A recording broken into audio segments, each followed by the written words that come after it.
Hey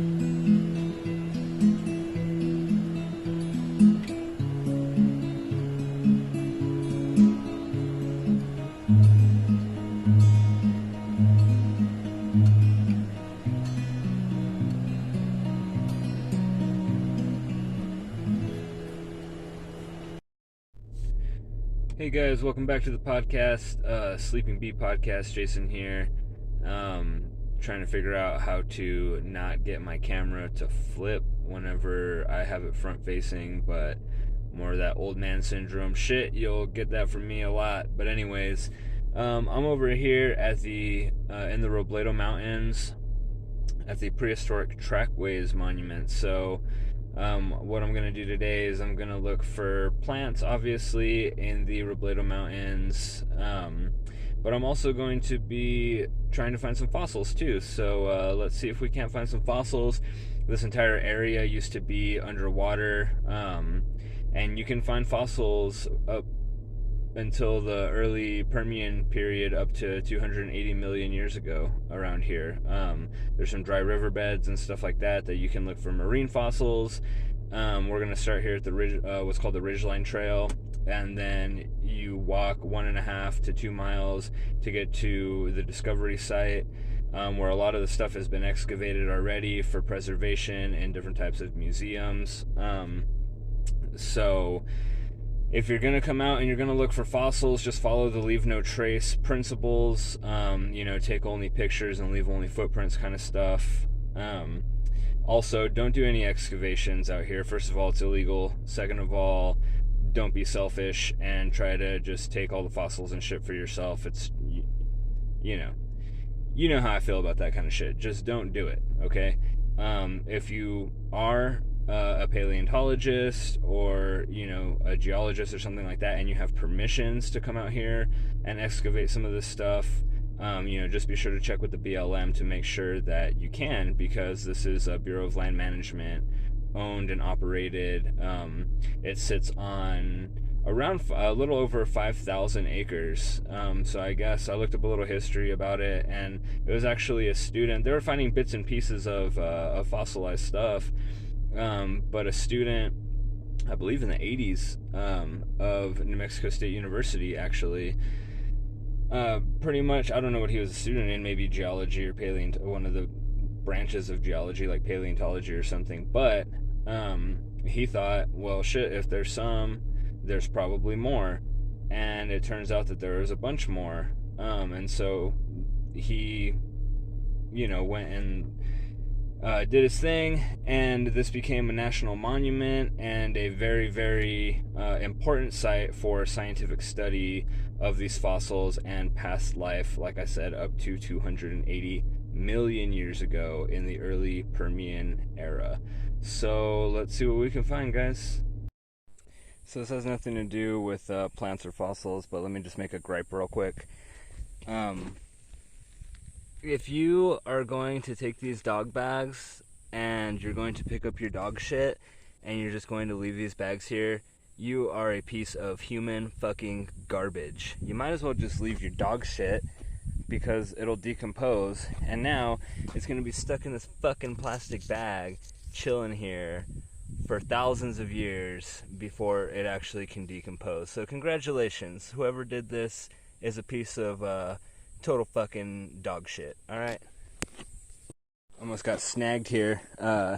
Like I had mentioned in a couple episodes before, the creosote likes to pump out these root chemicals that prohibit other things from growing around it. Here's the creosote right here, Laria tridentata. You can tell from the smell of the leaves. It smells like rain. I didn't mention that, but everybody in the Southwest should know the rain-smelling plant is creosote. If anyone knows any plants around here that isn't like a trained botanist, they're going to know the ocotillo, they're going to know the creosote, they're going to know the prickly pear. Prickly pear, maybe not down to the species level, but for sure ocotillo and creosote. But anyways, you just got to be careful when you're walking into these fucking treacherous lands, because check this out. I just got this Cylindropuntia leptocalis, the Christmas cholla, just sticking out here right in the fucking trail. So the BLM will come out here and they'll do trail maintenance, and they'll make sure that the trails are nice and clear. There's no brush growing into the trail and stuff, but sometimes they can't get out here, and the plants will grow pretty fast, and then you'll have things like this Cylindropuntia leptocalis, which will come out and stab you right in the fucking shin. So be careful.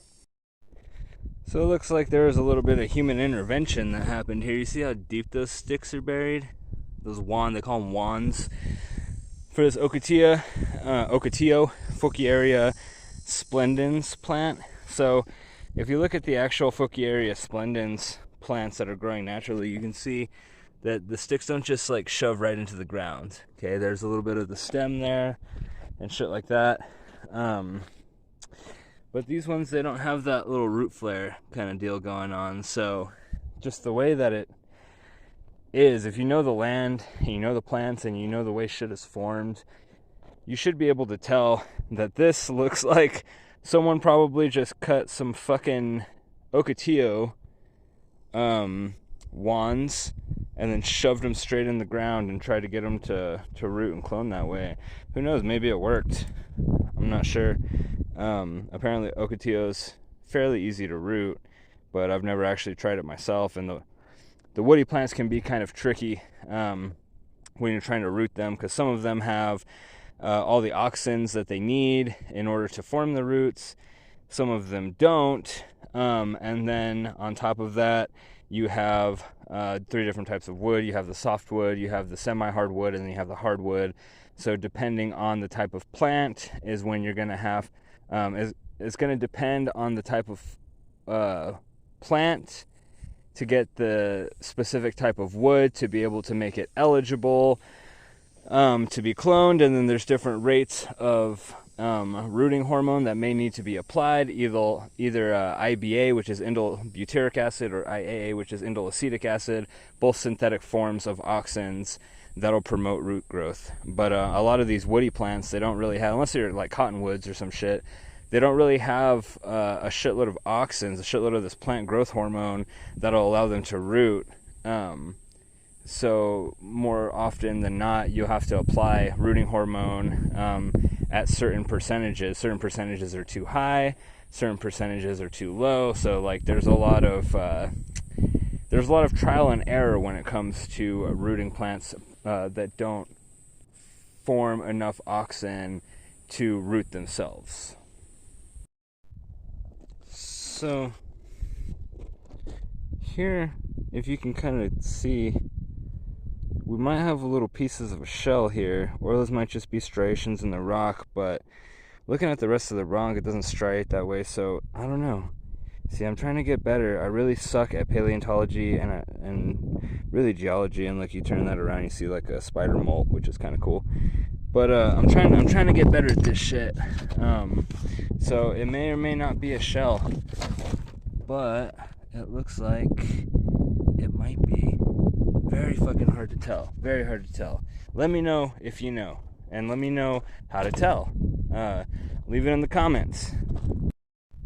See, in this one too, it's hard to tell, but you can kind of see a line here, and it's got this little branching pattern. So this could potentially be just my fucking imagination, which most likely it is.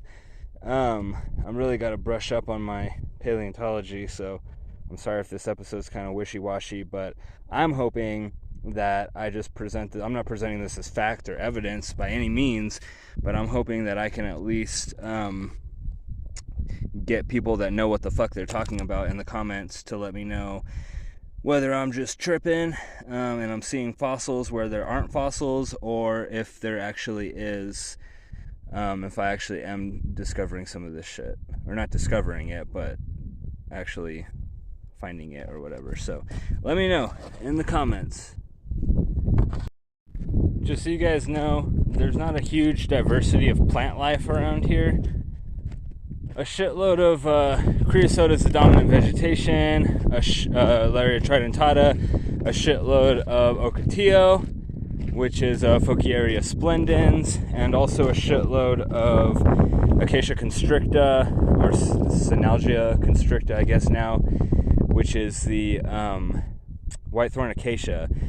So these are species that I've talked about before. So if there's not a lot of plants in, and getting into the Prosopis now, Prosopis glandulosa, the honey mesquite. But if there's not a lot of plants on this particular episode, that's why. There's not a shitload more than we've talked about before. So, but we'll see once we get deeper into the trail if I can find a little bit more plants. So I know this particular episode has been just a wild guessing game on my part, but I just want to let you know, even though it is just a wild guessing game on my part, I admit to not knowing a lot about geology and paleontology and, you know, everything that's under that brand, really, of science, of life sciences, or what do they call it? Not life sciences. There's another term for it. I don't remember. Earth sciences. Fucking duh.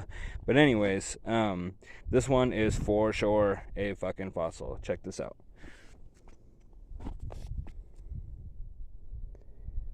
See that? See all those lines in there? Little bits and pieces of marine. See that? They're like fossilized clams, pretty much. And then pretty fucking cool. So these, like, with the fossils, I can tell when they're blatantly fucking obvious. But some of the ones that are a little bit more cryptid, they're a little, oh look, a nice little view of the Rio Grande. Check that out. The aquifers are pumping now, which means you can go swim. And New Mexico just fined El Paso. I think it was like $1.2 million or some shit, because El Paso decided that they were just going to dump a bunch of sewage into the Rio Grande, apparently. I haven't looked too much into the case, but skimming the headlines, that's basically what it seems happened. I'm not entirely sure, but, you know, if that's the truth, then fuck you, El Paso, for dumping a bunch of shit, literal shit, in the Rio Grande. But besides that, anyways, we did find some fossils. Awesome. So check this out. This is what I believe to be mica, actually. So it's got this like, it's got this like perfect basal cleavage. It's hard to see that shit. And then here, so with mica, they say that even the untrained eye can identify it, and it'll flake off. There'll be these little flakes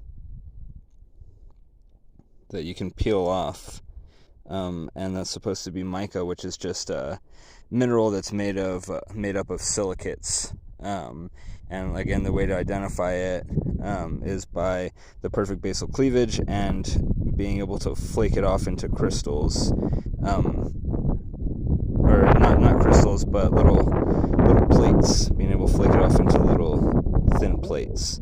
So I believe that's mica. Correct me if I'm wrong. This video should have a lot of comments telling me that I'm wrong about a lot of shit. But, you know, that's how you learn. So check this out, guys. I told you guys that this used to be all underwater 280 million years ago in the early Permian. You can see this dried up riverbed, and they say that you can see like that kind of the iron deposits and shit there too with all the red. But you can, they say that if you're looking for fossils, it's good to just follow the dried up riverbed, because obviously a lot of the marine life and shit is in there, and then a lot of the stuff that was on top gets washed down. But we're not in the dry riverbed right now, and you can still find fossils. You know, so part of the whole leave no trace thing is staying on the trail and not going on social trails. If you do it, just be sure to do it correctly, okay? Be mindful of where you're stepping. The reason they say not to go on social trails is because you could be stepping on a plant that might be endangered, or very sensitive areas that are closed off to the public for those reasons. A lot of the petroglyph sites and stuff like that, like the oils in your hands, can fuck up the petroglyphs on the rocks and stuff like that, and then once it's gone, and there goes history, you know. So just be mindful. I'm not trying to tell you what to do. Everybody should hike their own hike and stuff like that, but if you're gonna go off trail, don't do it carelessly, okay? Know what the fuck you're doing before you decide to do it, okay? That was my best advice for recreational hikers, and also for the best preservation of the land and some of these very sensitive artifacts, especially out here in this basin. So check this out. I found this cactus when I was going over the Texas-New Mexico border, and I couldn't remember the genus for the fucking life of me, but I remember the specific epithet was Horizontalis, the eagle claw cactus. So this is it again right here, the eagle claw cactus. It's Echinocactus Horizontalis. So now you know, okay? It's in the Cactaceae family. The spines on here are eagle claw shaped. That's why they call it eagle claw cactus. And it doesn't seem like it would provide much, but it does provide a lot of shade for the plant. And they also have this adaptation of just blending in like a fucking chameleon. You really have to kind of find it, or know what you're looking for to find it. A lot of times it'll just kind of be buried in the rock, and it's very like, it's green, but it's a very kind of like pale green, so it does blend in, especially when you have this thick mat of spines on it as well. So I don't know if these ones actually leaf like the prickly pears and the choyas. I haven't seen them leaf ever. I've only seen them have the spines. So but yeah, Echinocactus horizontalis. See, this is what I'm talking about. Here's the another Echinocactus horizontalis. Look at that. If you're just walking by and you don't know what the fuck you're looking for, you would never really see this shit. See how well it just camouflages into the rocks? Very cool evolutionary adaptation. Check this out, guys. More Permian era crustaceans. This could potentially be, this is definitely some kind of marine life. You can see the shells, you can see the indentations, you can picture what it might be. Possibly some type of snail or some shit. I don't fucking know, but it's definitely a fossil. Check it out. I love it. It's cool shit, man. Check it out. Here's another one. See that? So that's what I'm saying. Those are the types of fossils. Very clearly, obviously fossils. But then you have all these different patterns in the rocks that are kind of hard to tell. Like, well, is that a fossil or is that just a fucking pattern in the rock? I don't really know. But we're gonna learn. Oh, check that out. Another one. Ew. Fuck yeah. Check this motherfucker out. Look at that. Look at that. That's crazy. That thing's fucking huge. Hell yeah. My arthropod friends. What the fuck is this? Some kind of millipede? Maybe? I don't know if there's any native millipedes here. I'll have to check on that shit. We'll see. Check this out, guys. Almost perfectly preserved.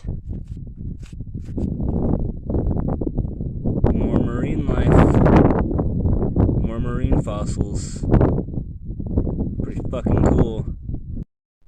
Hey guys, so just real quick, another gripe of mine. I've been seeing a lot of broken glass out here, a lot of trash, like cans and all kinds of anthropogenic bullshit. So listen, if you want to trash your house and trash your yard and trash your family's house, I don't give a fuck, okay? But don't be coming out here and destroying the fucking natural beauty that's out here. People like you that smash your glass out here and leave your trash at your campsites. I mean, there's no campsites out here, but in general, people like you need to be banned, okay, from fucking hiking at all. If you're just gonna fuck up this pristine environment with your bullshit, it gets really disheartening after a while, just seeing all this trash and shit everywhere, man. It's like, god damn, just pick up after yourself, be a fucking adult, have some goddamn respect, okay? And sorry, I'm not trying to be like mad, but goddamn, that's some of this shit just like no respect, man. No fucking respect at all for the world around you. It's just it's sad, man. Raise your kids better, you know. So the trail has led us directly into this dried riverbed, and like I said, this is where you expect to find a lot of the marine fossils and things like that. So you can see here we have you know, indicators of marine life, and it might be kind of hard to tell, especially if I'm fucking covering it, the sun. It might be kind of hard to tell, but you can see the little lines here that deviate from what normal striations in rock look like. So that's one way you can tell, I guess. But again, I'm no fucking expert, and I'm trying to learn as much as I can alongside showing you guys the little bit that I know. So hopefully we can collaborate, and you guys can teach me more than I know currently. That'd be fucking awesome. So macro evidence of fossilized marine life here. You see how it's kind of got that Fibonacci type spiral pattern going on. So very, very early Permian era crustaceous, well, maybe not crustaceous, but anyway, marine, some type of marine life going on here. Very macro, evidential, fossilized rock or some shit. I don't fucking know. Whatever. I'm probably just making up words, but whatever. You get it. Here's some of the stinging serpent, the Sevilla Senuata that we looked at before. I couldn't remember what family it was in, but it is in the loose strife family, or stickleaf loose strife, some shit like that. I don't remember what the actual family name is called, but this one is a lot greener than the last one we saw, and then it's got these pretty cool little flowers right here, but again, it's got this formic acid and this you know, and the prickles on the leaves, so don't touch it, because it'll sting you pretty good. So again, I could be wrong, so I'm not presenting this as factual evidence or, you know, any factual form of anything at all, but it looks like a lot of these, like I said, a lot of these indentations in the rock could just be due to weathering and water erosion and, you know, shit like that, just cutting into the rock. But then you have these like unusual patterns. Look at that.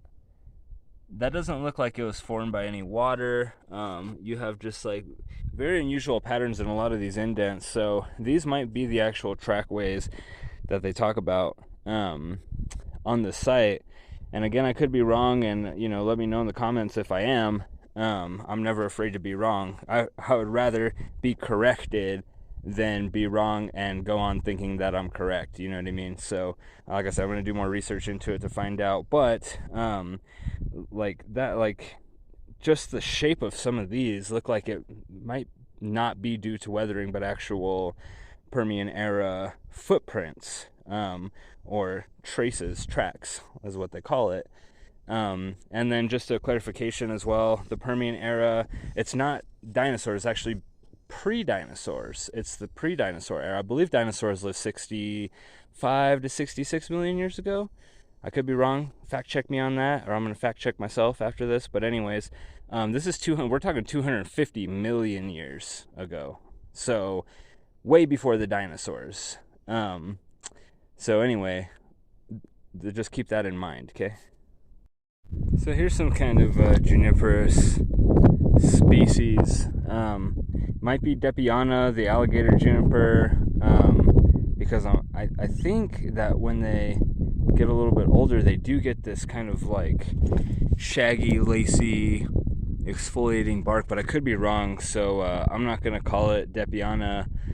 Could be monosperma, but I don't know if monospermas, the one-seed juniper, actually occur this far down south.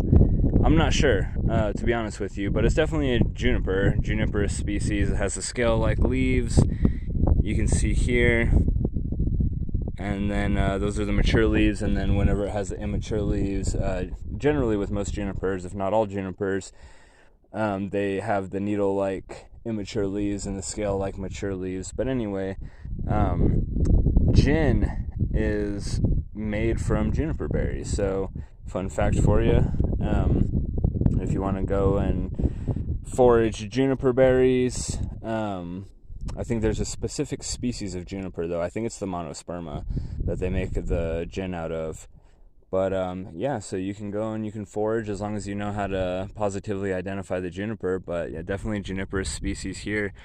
Again, I don't know to the species level what kind, but definitely in the juniper genus, juniperus, which is a conifer. So it's a gymnosperm, meaning that it produces cones instead of berries. So you might hear people call it juniper berries, but botanically speaking, that's incorrect. They're actually fleshy cones. This is about as tall of a tree as you're going to find. You can see one over there that has like no leaves. Up until you get into like the 7,000, 8,000 feet tree line, this is about as much of a tree as you're going to find yourself, and about as tall as it's going to be. But then you start getting into the 7,000, 8,000 feet elevations, and you start seeing, you know, Douglas firs, the pseudosugos, and you know, the ponderosa pines, the Pinus ponderosas. You'll also see the Celtis. I believe the Celtis reticulata, that's a netleaf hackberry that's native to here, but they're about as tall as these junipers. Not very tall, more like a large shrub than an actual tree. But anyways, juniperous species, and the type of tree that you want to make gin out of the fleshy cones. Check this guy out. Blends in almost perfectly with the rocks. Watch.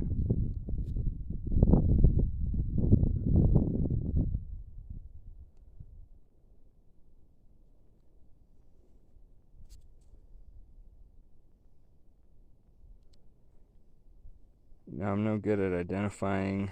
Where'd he go? Motherfucker. I'm not very good at using cameras either. But I'm not very good at identifying lizard species.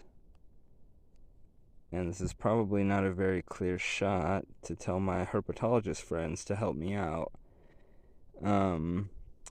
But it's you gotta love the desert wildlife, and you gotta love the adaptation. Like I said, this lizard blends in pretty much fucking perfectly with the rocks. It's very hard to see unless you know what you're looking for. You can detect movement, so it makes it hard for predators to be able to get them because they blend in so well with the rocks. So again, if this is clear enough of a shot and you know what type of lizard this is, although I haven't got close enough to key out any identifying features, but if you're a super fucking expert at this shit, let me know. Check this out, nature note. We talk about beneficials and stuff quite a bit. If you ever see one of these in your garden, leave it alone. It's a praying mantis egg case or egg sac, whatever you want to call it.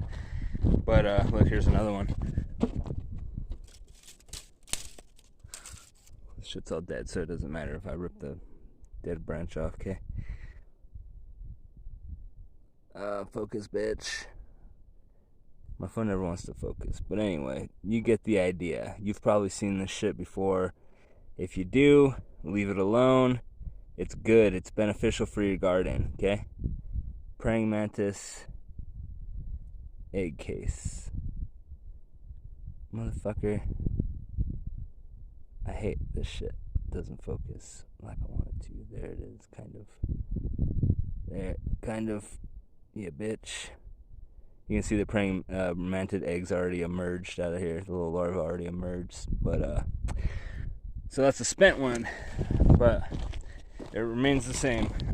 Keep that shit in your garden, okay? Is this quartz or what the fuck is this? Shit.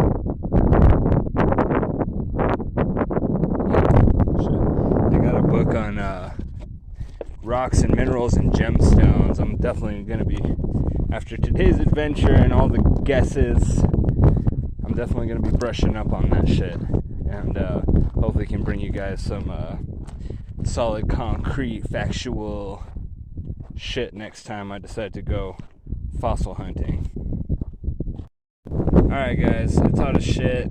My air conditioner decided it didn't want to work again. Still waiting on those fucking parts to come in or whatever.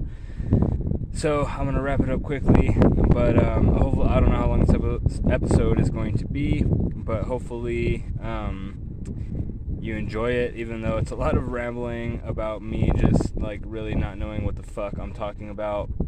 But again, let that be a lesson. You know, don't be afraid to fail. If you're ever unsure about something, don't present it as facts, but also don't be afraid to fail. Like I said, I would rather be incorrect and speculate and then be corrected later on, so I know, like, okay, you know, I was wrong and I can correct my mistakes, than just going on believing that is fact. Okay, so but don't be afraid to take that leap regardless, you know what I mean? That's how you're gonna learn shit. Like I said, I don't know that much about paleontology or paleobotany or geology and shit like that, so I'm trying to learn more as well. So I have more nature to bring you guys, more so than just the plants. I'm also trying to delve into the world of fungus and you know, being able to identify mushrooms and be able to just know a little bit more about like all the different like lichens and just all the different things that I don't know about. Never stop learning. That's my main thing. Never stop learning. You can never know everything, but you can know what you want to know, you know. And the thing is that, like, I don't know, you just you should learn. It makes it easier to learn stuff, in my opinion, when you're interested in it or when you find an interest in it. So try to find an interest in something. I'm interested in the natural world. I'm interested in music. I'm interested in a lot of stuff. So I'm never really bored because of that. So find your passion and go with it. And if you need any help with any of the things that I can help with, art, music, nature, then reach out. I'll help you out. And if I need any help with anything that you happen to be expert at, then I'll also reach out. I have geologist friends. I have you know, people that know about their paleontology, people that know about their earth sciences a lot more than I do, you know what I mean? And hopefully I can just get some of you guys on the podcast. But speaking of, next guest should be a good friend of mine who I worked with around 7 years ago, and is now a top endurance athlete in the United States, like in the entire nation. So he should hopefully be coming through on Saturday. We have something set up, and I got more people coming on. I'm booked already for the next few weeks, so hopefully this becomes like a regular thing, and people get interested in the shit that we're talking about. But you know, even if not, I still want to hear your story. So reach out if you want to be on the podcast. If not, I'll be reaching out to you. And yeah, again, like, subscribe, tell your friends, tell your friends' friends, and tell your friends to tell their friends' friends. Okay, peace out.